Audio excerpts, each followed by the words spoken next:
Welcome, library patrons, and for all of you that have not stopped by to visit us yet, we invite you to check it out. Today, we're going to talk about dots, one of my favorite candies. But actually, these dots will be found on the spines of our library books.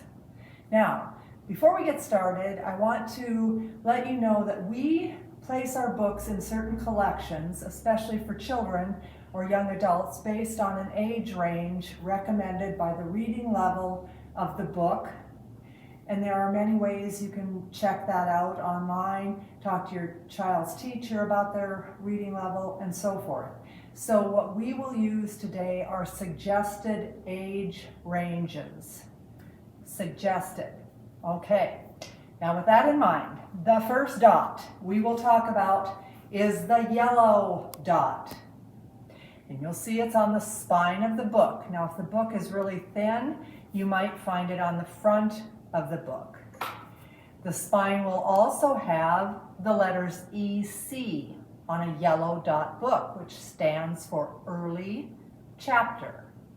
And then you'll see that it is a fiction book.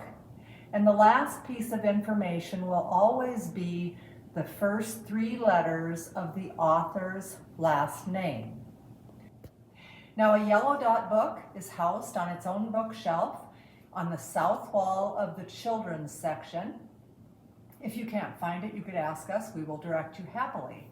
These books are usually recommended for a range of late kindergarten to early third grade. These are the coolest chapter books because these are the first chapter books children have in their hands, and they feel so grown up and they feel like such advanced readers, and that is awesome. So what would you find in this collection? We have the I Survive books, which are very high interest, high excitement, good books about all sorts of things that have happened historically. You'll find the Bad Kitty collection, the Baby Mouse collection, the Billy B. Brown collection, the Magic Tree House collection, and of course, my favorite, the Junie B. Jones collection. And moms and dads, grandpas and grandmas, if you have not done a read out loud of Junie B., I'm gonna say you're missing out. Yellow dot. Blue dot.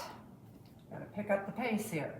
On the spine, you will see a blue dot, a J for Junior collection, again fiction, and again the first three letters of the author's last name.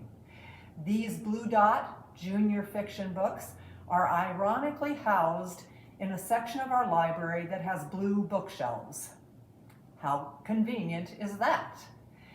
This collection is for children, young adults in the grade ranges of 4th grade to say 8th grade, through 8th grade. What collections? Well, you will find Roald Dahl, think the BFG and the James and the Giant Peach. You'll find Harry Potter. You will find Diary of a Wimpy Kid. You will find the Hardy Boys. And you will find the One and Only collection. Space Camp is also in this area. There's a wide range of books in this area. It is definitely worth checking out. That's our blue dot. Now, the other two collections that have dots are for adults. The first one I will show you, and both of these are relatively new collections to our library, are the green dots. The green dots are books we have multiple copies of so that you could check them out with friends and have a book study. You can still check them out individually, as I did with How to Age Disgracefully. I felt it age appropriate. It was a good, light, funny read.